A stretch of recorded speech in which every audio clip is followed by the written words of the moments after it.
Hello designers, I'm your teacher, Mr. Graham here. I hope you're having a great day. Welcome to the beginning of trimester number 3. Today's task, and really the task for the next 3 days, is really to try using Photopea to create a picture. I'm going to open it up, show you around, and hopefully this will give you some things to do for the beginning of this week. Thank you for all of you who emailed out to me. There's going to be more content here posted more regularly. I'm going to have videos attached to each of these assignments here, and that's going to really help you going forward in the future. But for today, our first Photopea picture will take place on Photopea.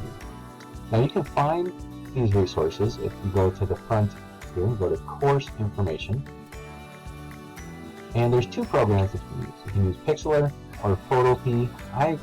I prefer Photopea myself. You can click on this link and it'll bring you right to Photopea.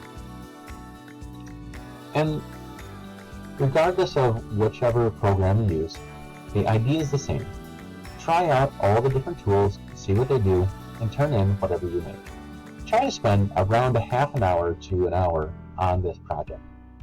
So here in Photopea, I'm going to click on New Project, and we're going to make this, I'm going to set this to inches here in the new project. We're going to do width 11, height 6, and for DPI, I'm going to set this to 200.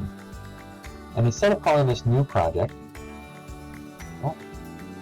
11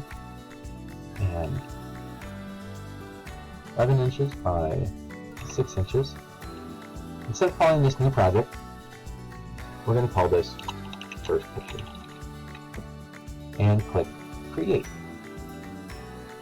Alright, now as you're in here, you can try all these different tools out. You'll see the brush tool, and in the brush tool you'll see that there's color chips down here and it allows you to change the color. Over here on the right you can see that there's a layers palette, and there's some different buttons here like the new layer button that creates a new layer.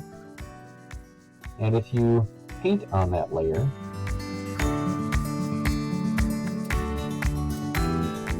we can go to this move tool and move that wherever we want. Now there's lots of tools. I don't want to kind of ruin all the magic for you.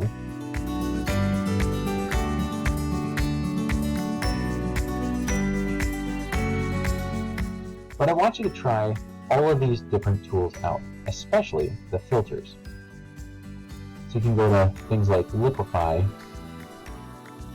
and you can put pictures in here, and just try a number of different things. Experiment with every tool and see if you can figure out what that tool does. Now I'm going to show you how to go to copy and paste images. Now, one person I always like to pick on is John Cena. I don't know why. Whenever you copy pictures from a place like Google, you have two different images here. You have the thumbnail here on the left side. We copy that and edit and paste that. It makes a very small picture right here. Now if I do the same thing, if I click on it and I get this larger version, if I right click, copy image, and then edit, paste, I get a larger version of this image. And that's because the thumbnail and the larger version have different numbers of pixels. So this is like 100 by 200 pixels, and this one is 1200 by 675 pixels. And so when I paste that picture in there, because there's more pixels, it takes up more space. So whenever you copy and paste pictures, try and find a larger image, and the higher the resolution image as indicated by those numbers, the better it's going to look in your finished composition. Now if I want to size this up, I can go to Edit and Free Transform, and it gives me these boxes to kind of stretch it out here. I can click the checkbox to accept it, and then you can do things. one of the things I always like to try first is the Liquify tool. And you can take this and you have different brushes on the left, and you can change the size of those brushes on the right.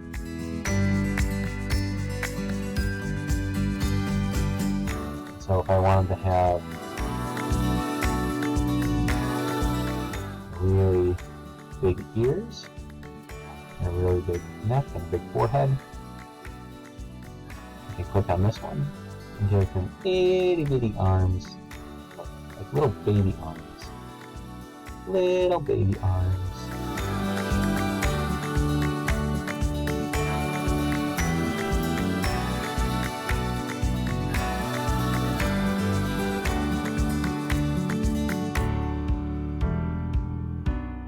Okay, so this is the Liquify tool, and I can click OK, and it accepts that.